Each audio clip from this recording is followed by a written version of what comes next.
What's up, everybody? Hope everybody's doing well. We will be starting in 4 minutes, for roughly 4 or 5 minutes. And that's where the link will go up, and you can come ask a question. And thank you all for tuning in. We'll be back in 5 minutes.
What is up, everybody? We are here with multi-Emmy award winner, the biggest wrestling YouTuber. He's interviewed everybody in movies and wrestling. Mr. Chris Van Vliet, thank you so much. How you doing today? I'm doing great, Jacob. Thanks for having me on. And look at the Emmy Awards are right there in the back. 4 of them beautifully displayed. And look at your award behind you. You are the AEW champion. Never will happen in my lifetime, but maybe one day in like heaven. Hey, never say never, right? This is the positive wrestling community. That is, of course. What do you like better, the Emmy Awards or the YouTube Award? That is oh man, you're hitting me with the hard stuff already. I'd say the Emmy Awards came first. At least the first. No, they all did. They all came first. So I'd say the Emmy Awards, because that was like such a big step for me as a Canadian to be able to move to America. And they were like a big thing that really helped me get a green card here. So these ones, and I'm nominated for one right now too. So it could be 5. It could be 5-time Emmy Award winner. Now, I was going to bring this up later, but you just mentioned it now. So I got a bone to pick with you, sir. Uh-oh. Have you abandoned Canada? Oh, of course not. But as a proud Canadian, I have to ask. The border is not exactly open right now. So no, I love Canada, and I'm so proud to be from Canada. I scream it from the top of mountains all the time that I'm Canadian. I love being Canadian, and I can't wait to get back there. I'm trying to get back for Christmas, but if I come back, I have to quarantine for 14 days. So I don't know how this is going to happen. You're gonna have to come early then. You sound like my mom right now. My mom's like, you tell me you don't want to spend 2 weeks with me? I'm like, yes, I do, but it's a big commitment. All right, sir. Well, we'll hop right into this. We have, we'll go over to Hector first. Hector, what's up, man? Hi, Chris. How are you? Thank you for the time. I'm a big fan of your work. Oh my gosh, thank you so much. I was actually waiting in line for Punk All Out Weekend at Starcast, and you walked right by me, and I was trying to say hi to you, but you didn't see me. I don't know if you didn't hear me or what.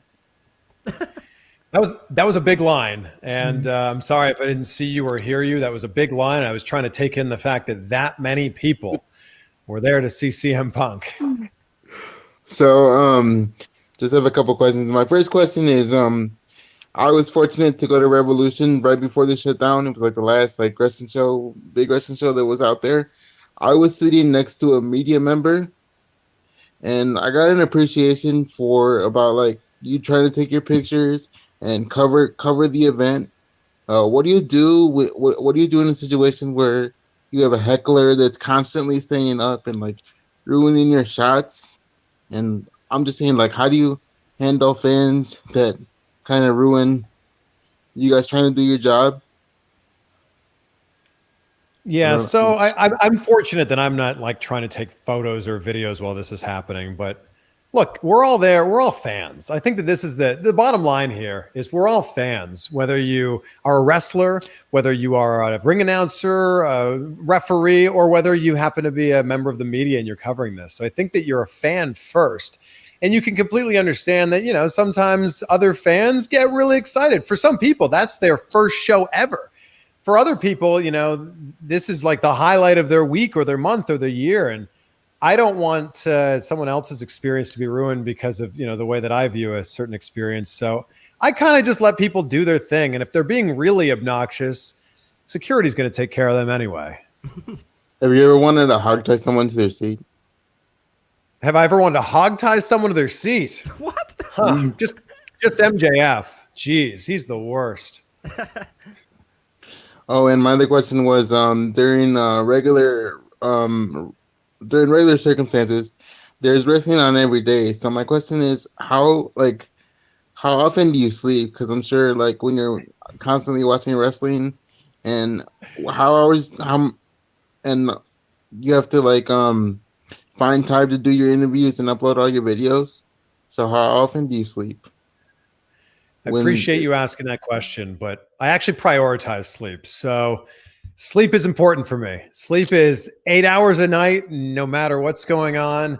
And then I just stack the other 16 hours of my day with the other things that are important, which is working out, which is eating decently. And then, what do you got after that? 14 hours left? So then that's the time to watch wrestling and work and then do all that other stuff. But I actually think it's really important to prioritize the things that are important in your life. If sleep's not up there, eating's not up there, and if working out's not up there, nothing else after that can really fall into place. That's how I think. All right. Thank you for your time, and stay safe, stay healthy, and hopefully we can get back to normal soon. Yeah, thank you, Hector. I don't know what happened to the lighting. Did the lights go out where you are? Yeah, my lights went out, and I was gonna It's fix sleep it, time but- for you already. I like it. Have a good one, Hector. That was really weird. Thank you, Hector. Next, we'll say hi to Brad. What's up, Brad? Hey, what's going on, Jacob? Hey, Chris, thanks for taking the time. Yeah, of course, Brad. Thanks for being on with us. Okay, what's the most uncomfortable you've ever felt in an interview that maybe like made your skin crawl? Oh, man, that's a good one. I mean, it's easy to say any moment with MJF because he's just the worst. But I've had moments, especially in celebrity interviews, where you ask a question and, you know, we're used to in human interaction, like you ask a question, you immediately get a response. I sat down with Harrison Ford for an interview. And I asked him about whether there was going to be another Indiana Jones movie. And for anyone watching this, spoiler alert, like Indiana Jones and the Kingdom of the Crystal Skull had aliens in it. So I asked him, oh, do you think we'll ever see, you know, an Indiana Jones 5? And he's like, oh, you know, it took so long to put this one together. Blah, I don't know. I do it. And I said, well, if you do another one, can you promise me there won't be aliens? And this was a touchy subject because that movie was critically panned. And he leans in, looks around the room a little bit, and I'm like, oh my God, I am never doing another interview again. And the room's filled with security and makeup artists and publicists and cameramen. It's filled with all these like important people. And I'm like, I'm never doing an interview again. And he leans in and he goes, so I said, you know, can you promise me there won't be aliens? He leans in and he goes, just between you and me, I think I can. And I'm like, oh, okay. Oh my God. Thank you so much. And he turned that moment into a fun moment. But that was definitely with someone that's caliber, you know, of an actor that he is, A-list star. I was like, oh my God, my career could be ruined here by asking a jackass question like that. Awesome. Well, thanks, Chris. Really appreciate it. No, great question, Brad. Thank you. All right, take care. You Thanks, too. Brad. So, Mr. Van Fleet, I'm going to play a quick intro, and then my little buddy Steve's going to come on and ask you a few questions. Now let's do it.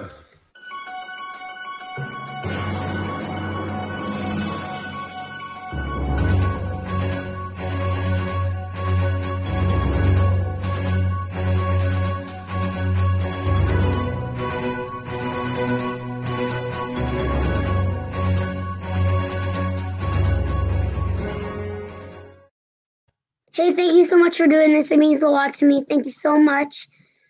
Okay. Oh, well, thank you so much. The first question is, who was your first wrestling interview and where were you nervous? Oh, good question. So my first ever wrestling interview was with Bobby Lashley, and I was more nervous for that than I think maybe any other interview I've ever done because I didn't think I'd be able to interview wrestlers. I was working as an entertainment reporter and interviewing a lot of musicians. I was interviewing a lot of actors, and I said to my boss, do you think we could interview a wrestler one day? And I was just selfishly wanting to hang out with wrestlers and get paid for it. And they said, yeah, we interview wrestlers all the time. So then Bobby Lashley came to the TV station, and he is a very large man. So not only was I nervous to interview Bobby Lashley, but then he comes in and he's twice the size of me. So now I'm even more nervous. So that was it. It's on YouTube. I put it up recently as a throwback. Yeah, he's such a kind man though. There was no reason for me to be nervous. Okay, I'm just going to say one thing before I get to my next question. I think you're probably one of the funniest people that I've interviewed so far. Oh my gosh. Hey, let me ask you a question before we go forward here. What's your favorite action figure behind you? My favorite action figure, well, in box or out of box? It's which one? In box or out of box? Oh, well, how about both? In box, I can't reach. It's the Slim June Macho Man up there. Ooh, yeah. Dig it. Right here. That's the cream of the crop. Yeah. Nice. And out of box is something that my dad is right beside me. You've got a lot. I only have one behind me here. You have 517 behind you. Close. How many? 1,000. Wow. Well, there it is. Since I can't find my other one that's out of box that I like the most, this is my second one. Johnson and Oh, I can't see it. Oh, that's awesome. Very nice. Very my nice. favorite John Cena out of all 50 John Cenas I have. 50 John Cenas. He's my hero. He's my hero. Oh, He's a very nice man. I nailed my mom in the head with my Splinter Botcher Man. Okay, the next question. What has been your top 5 interviews and why? It's very hard to narrow it down to 5, but I'll try my best here. So The Rock is number 1. I've interviewed The Rock. You interviewed The Rock? I've interviewed The Rock 9 times. Bro, can you hook me up? Can I hook you up with an interview with The Rock? I wish I could hook myself up with another interview with The Rock. So that's number 1, The Rock. Then the interview I did with Kurt Angle earlier this year was just amazing. He was so open, so honest, told such great stories. So there's 2. I've done 3 interviews with your friend John Cena. So that's on the list. Yeah. And he was so kind to me. We were supposed to do the interview for 10 minutes. And then he kept making it longer and longer. Oh, no, we still got more time. Keep going. It's So like I did one interview with Roman Reigns, and that's what happened. We were supposed to be there for like 5 minutes or so. It ended up we've been there for like 2 hours. Wow, that's good. Okay, so there's 3. I'm going to go outside of wrestling with this one. Tom Cruise was one of my favorite interviews. So there's 4, and I got to interview Tom Cruise in Paris, Mission Impossible world premiere, and then it was on the red carpet. The Eiffel Tower was right there. So there's 4. Number 5. I'm going to go with, this is tough. I only have 1 spot left. Okay. All right. I got it. I interviewed Hulk Hogan and Ric Flair at the same time. And we had woos, we had brothers, we had it all. So I think it's going to be that one.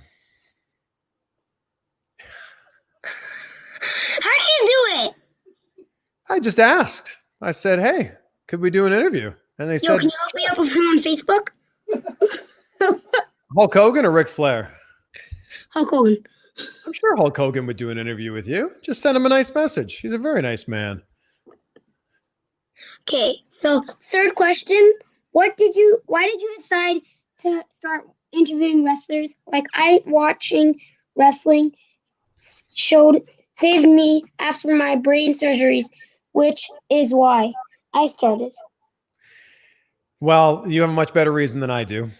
I just was a huge wrestling fan and was working as an entertainment reporter. So I was already interviewing all these other stars, and I've always been a big wrestling fan. So I selfishly just wanted to hang out with wrestlers. I was like, if we're interviewing these other entertainment figures, why can't we interview wrestlers? And that's really where it started. And we were only putting 15, 20, 30 seconds of it on TV.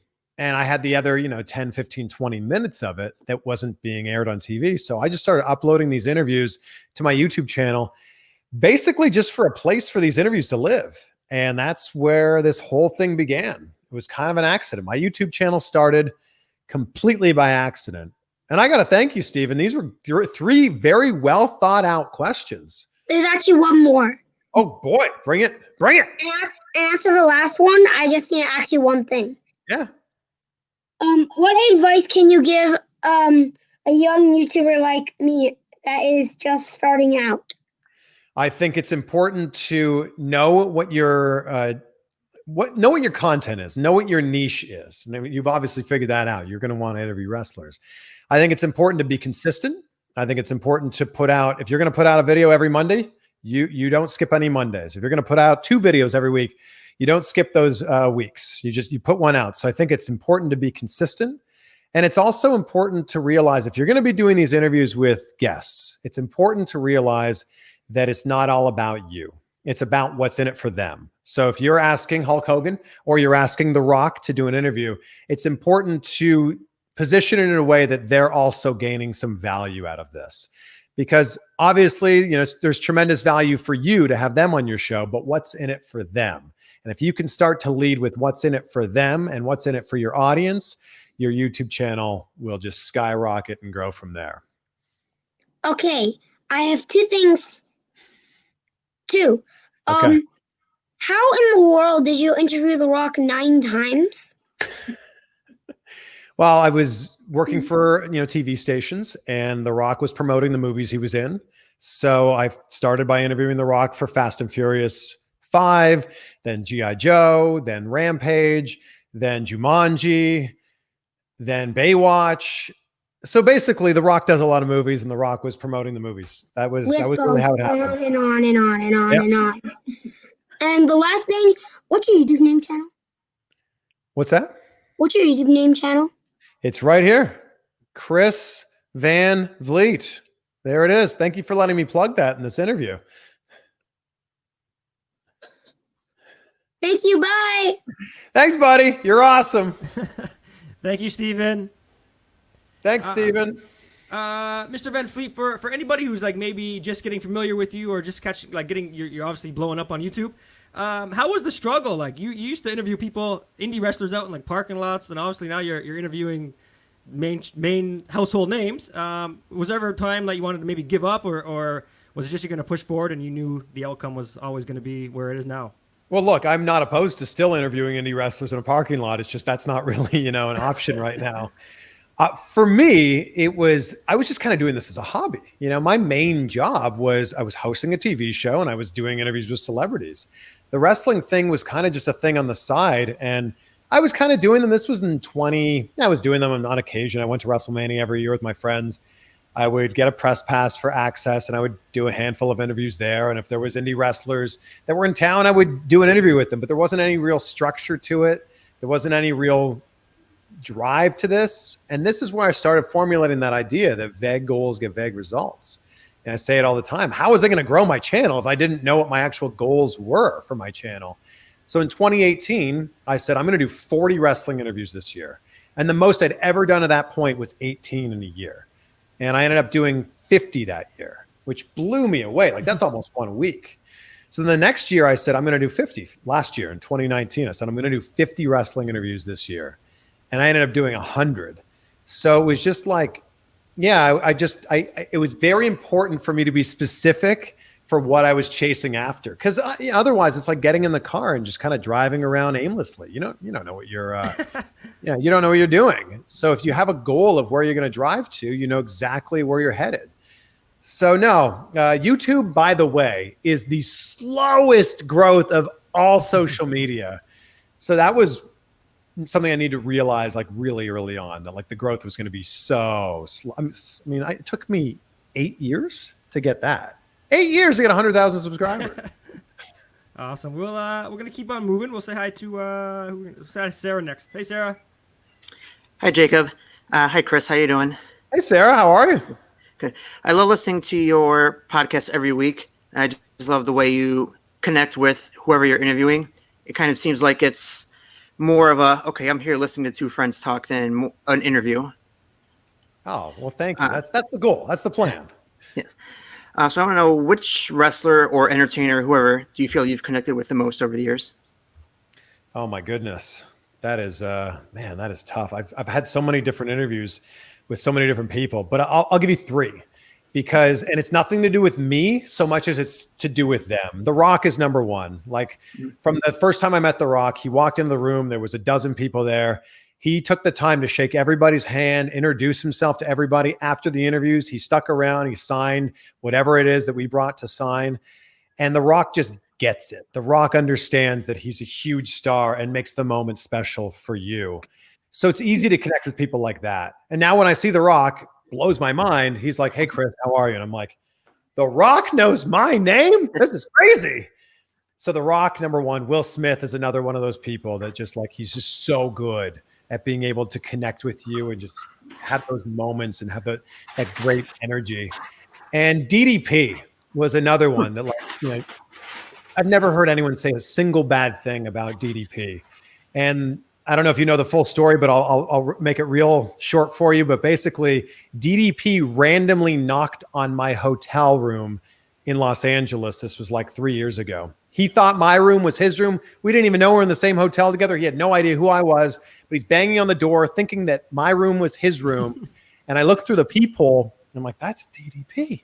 And I open the door and I'm like, hey, you got the wrong room, but I'm a big fan of yours. And I said, I'd love to do it. First of all, he's like, I need to go to the bathroom so bad. Can I use your bathroom? And then when he came out of the bathroom, I said, I'd love to do an interview with you sometime. Like, let's set this up. He goes, well, how about right now? And then we ended up hanging out for the next 2 or 3 hours. So DDP, absolutely. Great question. Thank you. So what advice would you give to people who are just starting out podcasting like myself to build connections with those kind of feels, I guess you could say, where you feel like you're friends more than an interview? I think the biggest thing is listening. I think that's the most important thing. It's the most important skill you can have as an interviewer. So many people think about it as like, what am I going to say? What am I going to ask? It's more important to be listening to what that person's actually saying, because the mistake that a lot of people make early on in their interviewing career is they will already be thinking ahead to what the next question is, and they're not listening to the answer of this question that's already been asked. So I think it's important to be in the moment, in the same way that if you ran into someone at a party, or if you ran into someone at the movie theater and you struck up a conversation with them, you wouldn't be thinking about what the next question is. You'd just be enjoying that moment. So I think that that's a really big thing. And hey, congrats, by the way, on starting your podcast. Because I always say the two hardest things in podcasting are starting a podcast and then continuing a podcast. Well, thank you very much. And just one last question. Yeah. If you're going to set up a dream interview, maybe 3 1-hour interviews all right in a row, what's your dream lineup? Okay. Vince McMahon is at the top of this list. I want to interview Vince McMahon, the person, rather than Vince McMahon, the wrestling promoter. I want to know what makes Vince tick, what makes him as successful as he is. The Undertaker, I know that he's done a lot of interviews recently, and I feel like this one actually might be possible for me. So The Undertaker, and then Stone Cold Steve Austin. And I've heard so many great things about Stone Cold. So I think that that's one. Yeah, I think 2 of those 3 are possible. I don't know if Vince is going to do an interview, but that's my dream lineup, pie in the sky idea. Well, hopefully it happens one day. It'd be a great lineup. I hope so. But you also have a great mic, which is very important for podcasting. Oh, thank you. It sounds good. Well, thanks. Appreciate it. Money well spent, I guess. Absolutely. There's a huge tip for anybody who's listening who wants to be a podcaster. Spend money on one of these things. Well, thanks for joining us, Chris. No, thank you, Sarah. Thanks, Sarah. Next, I don't know what is going to happen here. Next, we're going to go to the AEW Man. What's up, man? What's up? You're my favorite broadcaster, Chris. Well, thank you so much, AEW Man. You're welcome. I have a question for you. Did you ever interview Eva Marie? That's the biggest question. That's a big question, and unfortunately, the answer is a big no. I'd love to interview Eva Marie. If Eva Marie's listening, I've messaged her many times, and she has not responded. So maybe this can happen one day, but it hasn't happened yet. Because I heard rumors say that she's headed back to. I've also heard these rumors, and if she is headed back to WWE, I'm excited for her. I'm very excited to see what she can do now. And another question for you. Have you ever interviewed Dr. Britt Baker from AEW? I have interviewed Dr. Britt Baker. Yes, it's on my YouTube channel if you want to check this out. It's a fascinating conversation with her. She's very talented, both as a dentist and as a wrestler. Because I'm a big fan of hers, too. It's hard not to be. I wish she could come on the show. That would be totally awesome. If Jacob could make that happen. And thank you, Chris, for coming tonight. Well, thank you, AEW Man. You're welcome. Thanks, AEW Man. I don't even know what to call him. AEW Man. All right, so Mr. Van Fleet, we're going to play a little name association. I'm going to throw 5 or 6 names at you. Ooh. And just give me a one word or maybe a sentence or something. Okay. We're going to start with a fellow Canadian and Sean Spears. Chops. The Rock. Electrifying. Chris Jericho. The GOAT, the current GOAT. Yes, I think he's the GOAT of The current, I think that he's the current GOAT of anybody who's doing it right now. Like, sure, you can say Bret Hart or Shawn Michaels or The Rock. You can name a whole bunch of other people, but of the people who are currently doing it, the GOAT. Definitely. I'm not sure how much interaction you've had with this gentleman besides for the interview you did with him, Ariel Helwani. Oh, I'm very inspired by Ariel Helwani. He was actually a big reason that I started doing my interviews on YouTube. And I'm really inspired by the fact that job didn't, I know this is supposed to be word association. I'm giving you a whole paragraph. No, of course. But I'm blown away by the fact that his job didn't exist before he created this job. Definitely. Brian Pillman Jr.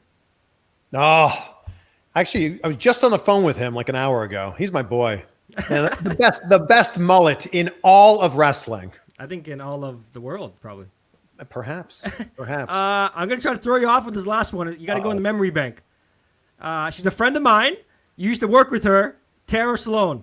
Oh, Tara Sloan. Oh, my gosh. I love Tara. She's so great. And so we hosted a show together called Inside Jam on Sun TV in Toronto. And she was just so sweet and so giving and also so talented with everything that she did. Like, I was a TV host with her, but she was also a musician in like a previous life. So yeah, oh man, nothing but love for her. She's doing the hockey, CBC Yeah. hockey every Sunday night up here. So. Yeah, so tell her I say hello. I will. Now, I tried to get her to come on, but she's a little busy tonight. So I was going to give you a little surprise, but we're going to say hi to Rob from Gorilla Press. What's up, Rob? Your mic's muted, buddy. There you go. What's up, Rob? How's it going, Chris? Good, man. How are you? Hanging in there. I want to thank Jacob. I'm doing great. I want to thank Jacob first for putting all of this together for everybody. No problem, brother. I think that's pretty solid. No problem. You're welcome. So, I've got a question. Here. I'm setting up to go meet Thunder this Thursday for a documentary we're filming on her called Thunder Road.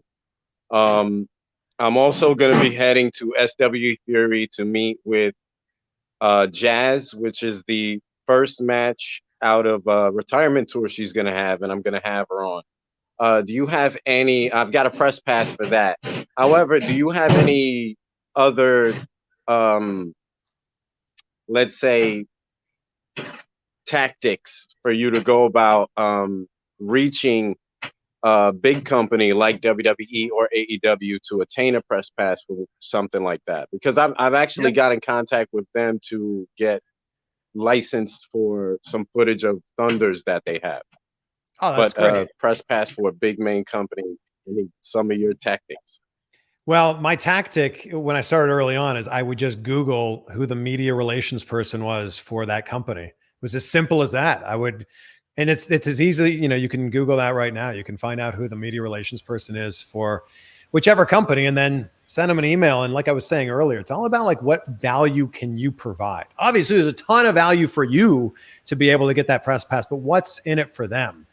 So I think that if you can literally Google media relations, WWE, media relations, AEW, that's your answer right there.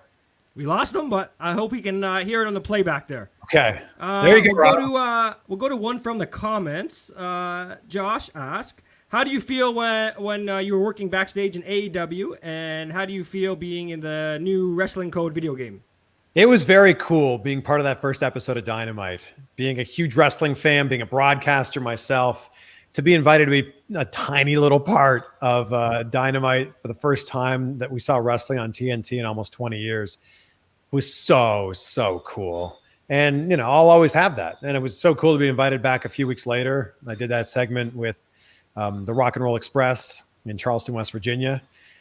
And then, man, to be part of this video game. So for those of you that don't know, I'm going to be the ring announcer in the Wrestling Code, which is this new video game that's being put together by Virtual Basement. And I'm so pumped. I mean, I grew up playing video games. I grew up playing wrestling video games. And now I'm going to be in a wrestling video game. And they just released some of the images. Actually, I'll pull this up while we're talking about this. They just released some of the images of what my ring announcer character is going to look like. There he is. That's pretty good. That's pretty cool. Here, I'll show you what. There's my face. That's Can't ask for much better. That's pretty cool. So yeah, man, I'm super grateful for all these opportunities. Awesome. We'll say hi to who are we gonna say hi to next? We'll say hi to Devonnie. Devonnie, what's up, brother? Hey, how y'all doing? What's up, man? Not much, Chris. Thanks for taking your time out and doing this with us. Well, thank you for joining us. Thank you, man. I actually am part of the Pro Wrestling Junkies podcast, The Junkyard. So we're starting to get up and going on our little podcast as well. And that's kind of where my first question is going to kind of come from is I got introduced to you a little late in the game because I'm a big Chris Benoit fan, and you had the opportunity to speak to David. Yeah. So if you could just kind of touch on how that was for David, because, I mean, I got super emotional watching it. Just how was that for you? Yeah, so the backstory on this, which you obviously don't see in the video, is so David and I have been following each other on Instagram for, a few months at that point. And he said, hey, would you ever be interested in doing an interview with me? And I'm like, yeah, like, of course. I would love to hear your story. And he goes, all right, well, we'll set this up. And I said, look, I'll fly wherever. And he lives in Canada. He lives in Edmonton. I said, I'll fly to Edmonton. He's like, well, I'm going to be in the US sometime soon. I'll keep you posted. And then he hit me up and said, I'm going to be in Vegas in January. I said, all right, I guess I'm going to Vegas. I'll meet up with you. And the plan was we were going to do an interview on this Friday morning at like 10 a.m. in his hotel room. Well, I ended up flying in that Thursday night at like 6 o'clock. And as I landed, I said, well, what am I going to do tonight? Like, I'm just going to, what am I going to walk around Vegas by myself? So I texted him. I said, do you guys want to grab dinner or drinks or something? He said, yeah, sure. So I ended up the night before, went out and grabbed a bunch of drinks with him and his best friend that he was there with. So I actually got to like hang out with him instead of just like knock on the door. Hey, you ready to talk about this crazy thing that happened 13 years ago? Man. So during that night, he turned to me and he said, nothing's off limits. You can ask me whatever you want. I said, really? Anything? Yep. You can ask me anything you want.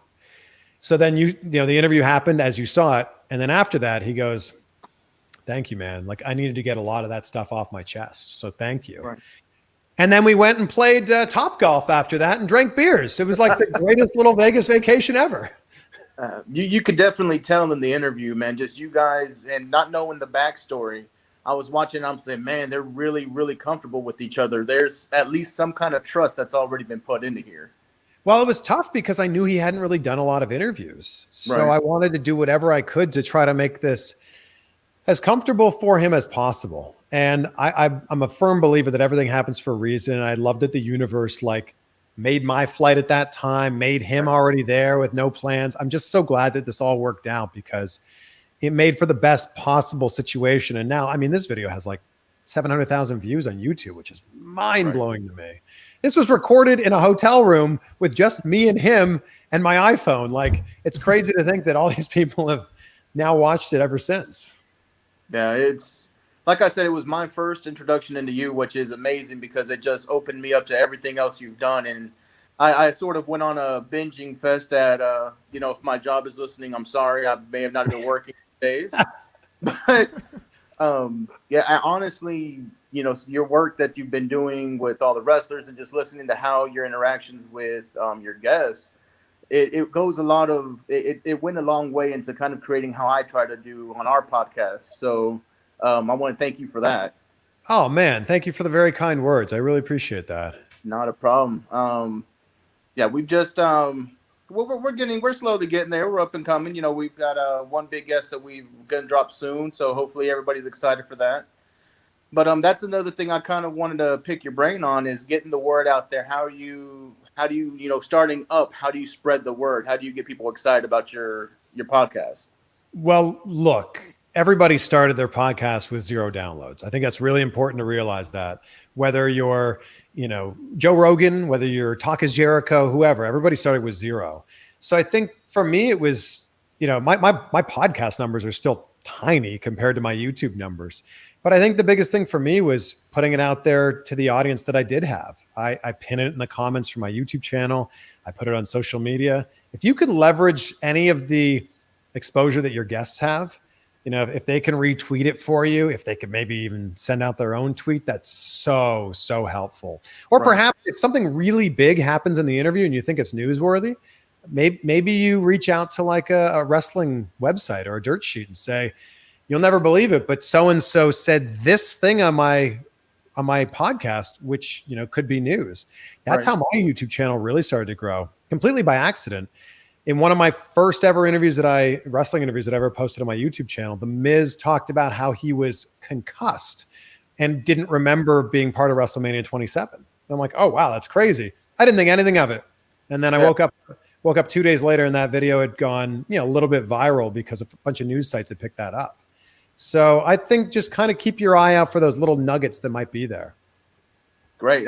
Thank you once again for your time. This is amazing. Kind of blows my mind that kind of getting this opportunity to speak with you. But once again, man, thank you for doing this. And thanks, Jacob. Thank you, Devonnie. Yeah, man. Thank you. And congrats on your podcast. Thanks, Devonnie. Next, we'll say hi to Bradley. What's up? Hey, Chris. How you doing? Bradley, what's up? Hey, for those of you who don't know, lately Chris has been kind of like mentoring me on Instagram. When I met RVD, I kind of used it as like a mini interview. And I sent it to Chris. I was like, hey, how did I do? And he's been giving me tips. So I want to thank him for that. He's been amazing in my progress lately. So thank you for that, first of all. Yeah, man. You're welcome. And like I said, everybody starts in the same place. So, no one's better than anybody. Yeah, and I agree with you when you said, like, newsworthy things. Because RVD, when he was on here, he actually said to us, I've got some unspoken projects with WWE. So, like, you hit it right on the head. Also, threw on my Rock shirt for you. Layeth the smacketh down. I love it, yes. If you smell what the Rock is cooking. So my question is, how important to you do you think it is to like fuel the journalists of tomorrow? Because I know a lot of people, they don't really have that encouragement in a way to get out there. Like for me, I was like, Chris is my way to get out there. So how important do you feel it is to help the people of tomorrow? It's really interesting because look, journalism and broadcasting in general has changed drastically over the last 10, 15 years. Mm-hmm. For me, when I started my broadcasting career, I got my first radio job in 2004, and then I was on TV for the first time in 2005. I didn't have anybody. I didn't have anybody that I could reach out to. The internet was still somewhat in its infancy. So, if it takes a minute out of my day to answer someone's question, or if I can be a guest on someone's podcast, I'm happy to do it because I didn't have those opportunities. And if someone can see what I've built or what I've been very fortunate to have grow for me and realize that it's possible for them, I mean, that's just super exciting for me. I agree completely. And another thing is, how important do you think it is in the long run doing the little things? Like, using a meet and greet as a way to get a small interview or reaching out to someone like you. How important is that in the long run? I think that's really important because you're going to build those little steps are going to build into bigger steps, and it's going to turn into something else after that.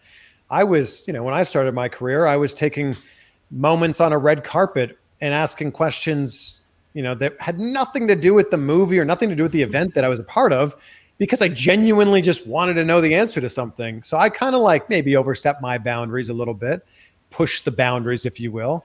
And I think that you're never going to get anywhere unless you're kind of pushing those boundaries, pushing the envelope and seeing what you can do. So keep taking those opportunities, Bradley. Thank you very much. And so another thing is that I was thinking about this. I was like, what is an interesting question I could ask? Because a lot of people tend to ask the same things or stuff that people have already answered. And I've watched a lot of Chris Jericho, and I know that he doesn't like to answer, like stuff about wrestling all the time, or he prefers to talk about Fozzy. So my thing is, like, what do you think is the importance of also being different in asking questions? Because I had this little argument with my friend where she said, well, that's not the stuff that's really, that everybody wants to hear. And my argument was, yeah, but if I ask something that's different that they like to talk about, they're going to want to come back. I may lose those viewers, but I may get that connection. So what is your stance on that? I think it's so important to look. famous people do interviews all the time. And a lot of those interviews sound the same with the same types of questions, which lead to the same types of answers. I think it's so important to get something that kind of breaks them out of that. For example, I just interviewed Lance Archer this morning, which is an interview you guys will be seeing next week. And he'd been tweeting about how he hated mint chocolate. And I'm like, how can you hate mint chocolate? And then, that's something I'm sure he's never been asked before, but it led down this really interesting path. And I actually learned this from doing the celebrity interviews that I did. And I had some really big hit interviews 8-9 years ago with the Twilight movies. And the thing about the Twilight movies is they had these dedicated fans, for Robert Pattinson and Kristen Stewart. So if you could ask them something that was completely different than what they were used to talking about, the fans ate it up. And that is the case, not just with movie actors, but that is the case with wrestlers as well. And then maybe you can find like a common ground. Like I also found out this morning that Lance Archer likes pineapple on pizza, which is absolutely disgusting, but he defended this and it made for a really cool moment. See, I like that. And that's why I wanted to, because honestly, if I had a top 3 lineup like you talked about earlier, it would be Chris Jericho, The Rock, and Chris Van Vliet. Because it's like, yeah, you can talk to the wrestler and this famous person, but then there's also people like Chris and Alicia Atu who like, they really know stuff. And if you pick their brain, you're going to be surprised, which I think we've all learned today. So thank you very much. And I don't think you get enough credit. Oh, well, thank you so much. We're still building here. We're just getting started. Thanks, Bradley. Yeah. Thanks, Bradley. Have a good day. Yeah, you too. So, Mr. Van Vliet, what would you say is, I don't know if you can narrow it down to one, but what would you say would be your biggest interview as in like career-wise that made you jump from like up a level or maybe blew up to where you kind of are now? Or what would you say would be that 1 or 2 interviews that did that jump for you? I think the interview I did when Chris Jericho first signed with AEW last year, that was a really big jump. I think that AEW had so much press around it and so much excitement and buzz around it. And then I got the first interview that Jericho did after signing there. And I think a lot of people discovered who I was from that. And I think a lot of people also think that was my first interview with Jericho, but it was actually my third. That was the third interview I did with Jericho. But that definitely put me on the map. That's the one where we were in the back seat of his car, for anyone that might have seen that. So that definitely put me on the map. I also think the David Benoit interview, look, I get that you don't go to YouTube to watch a video that's 50 minutes or an hour long. I am very aware of this, and I can look at my watch time and completely realize when people drop off these interviews. So if someone does spend the time to click on a video that's 40, 50, 60 minutes, I'm like so grateful for that. So, and I get that that's just, this does not really fit into the way that YouTube videos work. So I'm very happy that anybody has found my videos, whether it's on purpose or it's through that, recommended thing on the side. All right, we're going to go to one more from the comments. Garrett is asking, hey, Chris, how long did you have the bruises from Sean's chops? Oh, so it was 6 days in total. And it wasn't just Sean. It was Sean and Breeze and 8 of their students. So what you saw in the video was the height of how bad it got with the welts and the bruising. The next day was just kind of more bruising. And then after that, it's kind of looked like someone had spilled like spaghetti sauce on my chest. It was like yellow and brown. And yeah, so 6 days until we were completely back to normal. Crazy. We have 3 more for you, Mr. Van Vliet. We will send to a fellow Canadian. Johnny, what's up, brother? Hey, how you doing? What's up, Johnny? Where in Canada are you? I'm in Toronto. And who's this next to you? That's Maxine. Hey, Maxine. Say hi, baby. Yeah, she just jumped up on me just before I went live. So yeah, I have I guess one correction and one question. But the correction would be the GOAT is Bret Hart, and there is no current or past or present or future GOAT. There's only one best there is, was, and never will be, and that's Bret the Hitman Hart. And Maxine agrees, right? Yes. Maxine says it. Then that's the correction has been made. No, that's just my personal opinion. Everyone's entitled to their own.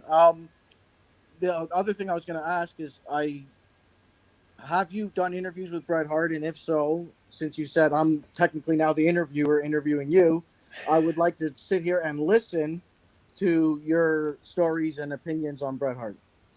I've never had the privilege of even meeting Bret Hart. I've been in the same room as him. I've been in the same conventions as him.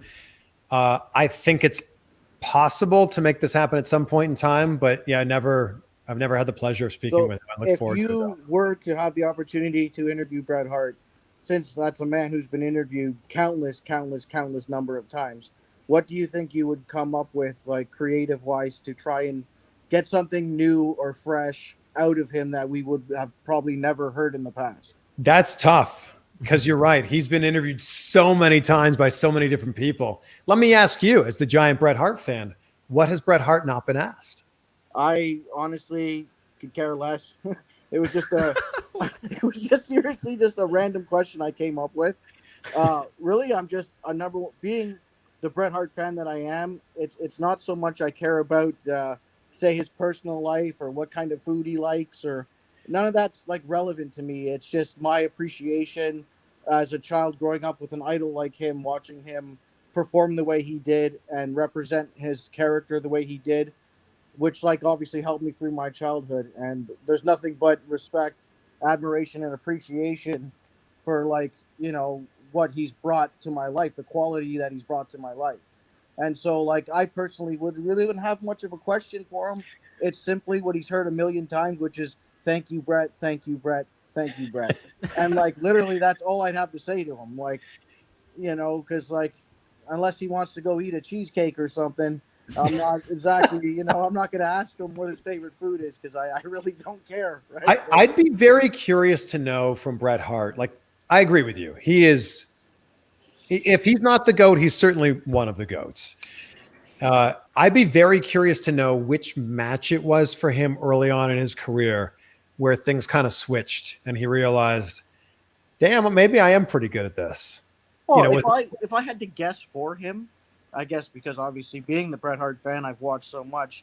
I think one of the earlier matches in his career versus Ricky the Dragon Steamboat was a good way for him to tell that regardless of his tag team runs and stuff and however long that was going to last, that he could be very successful as a singles competitor, even though he wasn't a very big guy and he wasn't so buff like all the rest, that, you know, that he could, I think at that stage, after like a match like that, I think he would have started to realize that he has the potential and that he was really capable of becoming something really great. And I think he went down that path and he eventually got there and he earned it the way you're supposed to earn it, the way I see it.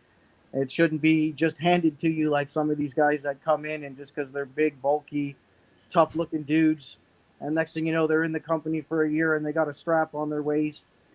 It's retarded. I just, again, being the Bret sucker I am, it's the history and the way it was done that just feels right. It's like it was earned and not given, you know. And it's like, again, a very admirable story, you know. Well, when I interview Bret, we will find out the actual answer to this question. That's exactly, I guess. So we'll see if I even come close, but I'm pretty sure he would put Ricky the Dragon Steamboat high up on his lists. We'll find out. Sure. Thank you, Johnny. All right, appreciate it, guys. Thank you, sir. Have a nice evening. All right, you too. Be well. We will say hi to DDJ. Hey, how's it going, Chris? Good, DDJ. What's going on, man? Yeah. Not too much. First off, I wanted to say I had the pleasure of meeting you at the All Out pre-show party, and you were really cool. So I just wanted to thank you for that. Oh, well, thank you for taking the time to say hi. That was fun.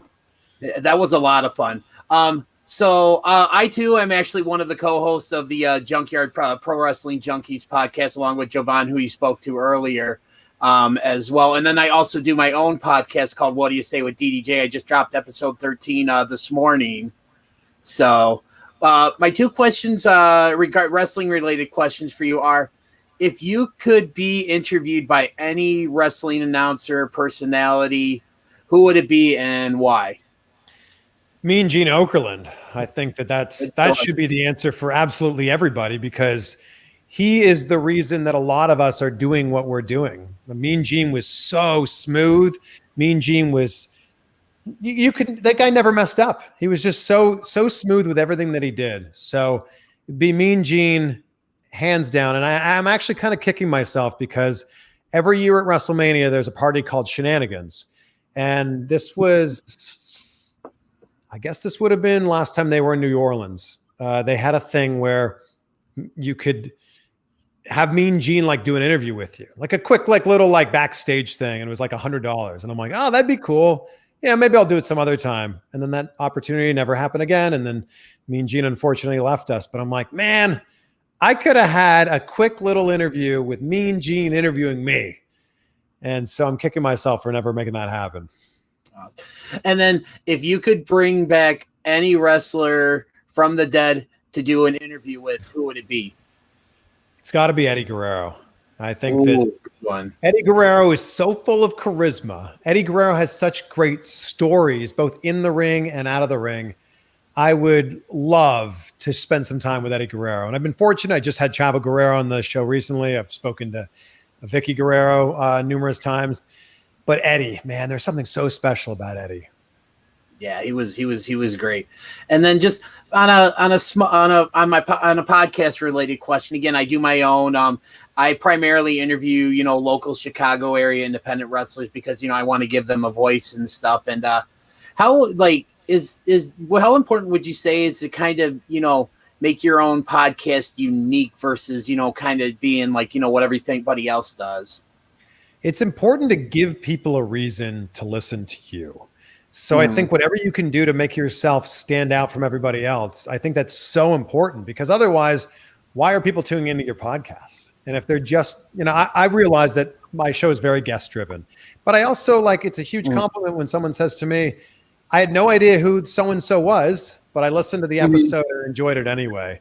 So I think it's important to find whatever it is that makes you special because every single one of us has something that makes us special. But dig in deep and find out what it is for you. And congrats, you're 13 episodes in. Amazing. You're going to look back 100 episodes from now and go, what I was doing back then pales in comparison to what we're doing now. And is there a way that I can possibly send you just a link to one of mine just so maybe I could get some feedback from someone who's done this and is a little more experienced? Yeah, I'd love to. Send me a DM on either Twitter or Instagram. I will do that. Thank you so much for your time, Chris. And you have a great night. You too, DDJ. Before we get into our last one of the night, Mr. Van Vliet, my last question for you would be, why Laurier? Out of all the great schools around here, you chose Laurier. I love that you keep calling me Mr. Van Vliet like I'm my dad or something. You can call me Chris or CVV. Why Laurier? Great question. So Wilfrid Laurier University, for everyone who might not be aware, Wilfrid Laurier is the guy on the $5 bill in Canada. I applied to Windsor, York, Brock, and Laurier, and I applied for communication studies. And the only reason I applied for communication studies is because I loved this class in high school where we went out and shot videos and made a little newscast. It was called communication studies. I figured that's the way that you get to be on TV. You take this class called communication studies. So I didn't really want to go to York, nothing against York, but I wanted to move away to college, university. So Windsor seemed far. Windsor was a 4.5 hour drive. So I basically had it down between Brock and Laurier. And I'm going to be honest, Brock was kind of leading the way because they had a wrestling team and I was a high school wrestler. I remember going for the tour to Brock, and the campus was so spread out, and it was the coldest day of the year in February. And we were walking from one part of campus to the other part of campus. And halfway through that walk, I was frozen. And I turned to my mom and I said, I'm not going to this school. And that was it. And then I went to Laurier for a tour a few days later, and Laurier just felt like home. Laurier was nice and small and compact, and I'd heard so many great stories. It had the reputation of being a party school, which definitely worked in my favor as an 18-year-old about to turn 19, the legal drinking age in Canada.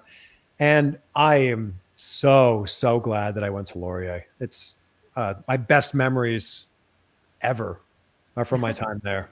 Awesome. We have one last one for you, and we will say hi to Spencer. What's up, brother? Your mic's muted. You jabroni. What's up, Spencer? There we go. Oh, your mic's still not working. Oh no. We might have to give him the boot. Oh no! I'll give him a second. See We're gonna make this work. We're gonna make this work. Oh yeah, we got you. Hey, there he is. Okay. Sorry about that. No, what's up, man? How you doing, Chris? I'm doing great. Thank you for joining us. Oh yeah. Hey, thank you for doing this. It's been a fantastic hour. It's just flown by. Oh, that's great. Yeah, it's already been an hour. This is crazy. Wow. I hate to kind of start off on the wrong foot, but you said earlier, like you interviewed Lance Archer, and he said he likes pineapple on pizza, and you don't. I'm gonna have to side with Lance on that. I like pineapple on pizza. This interview's over. So you're one of those freaks. Jeez. Unfortunately. So my question is, like, I've listened to all the great questions that have been asked. And I think one that I don't think I've heard asked. So when you do like your podcast, has there ever been a time where you've been like very nervous about interviewing someone, and like say if it was The Rock or just somebody in general, and you felt nervous, you might like have the yips or something. What's a way that you maybe calm yourself down and kind of just get back to reality, and then like after you did it, you're like, okay, that wasn't so bad. It's just a normal person. The Rock was and still is the person that I get nervous for. I figured. For many reasons. Number one, he meant so much to me growing up. Right. I dressed up as The Rock for Halloween when I was in college. I would ask people questions in high school just so I could shout, "It doesn't matter what you think," when they would answer it. Right. So when you do these movie junket interviews, you sit in a hallway outside of the room where the person you're about to interview is sitting. Right. And just the idea of like knowing that you're fifth in line for the interview, then knowing you're fourth in line, then knowing that you're third in line. It like, as each person in front of you goes into the room and then walks out, like your palms just get a little bit sweatier. And for me, it's like, okay, I've got 5-ish minutes with The Rock. I want to make sure this goes well. Right. So it's not like I'm not nervous about meeting The Rock. I'm more nervous about like, I need this to be as good as it can possibly be. Right. Or else I'll really be letting down the 16-year-old version of myself. Right. So that for sure. And I'm going to be honest, I still get nervous during a lot of interviews for different reasons. I get nervous that like the technology is not going to work, especially Right. since we're doing them now like this. Yeah. I did an entire interview with Wade Barrett 2 months ago that never saved. And yes. I had to text him and go, I am so sorry. I didn't sleep last night because our interview didn't save. Is there any way we can do this again? I'm so sorry. And then he didn't respond for like a day. And I'm like, oh no. And he's like, yeah, sure, mate. No problem. I'm like, yeah. Oh. So I still get nervous that like the technology is going to let us down. Right. And you'll see on any of the video interviews where I'm in person, you'll see that I'll either look right at the camera or I'm looking down. I'm just making sure it's still recording. I'm like, I hope to God we're 45 minutes into this thing. I hope to God we're still recording.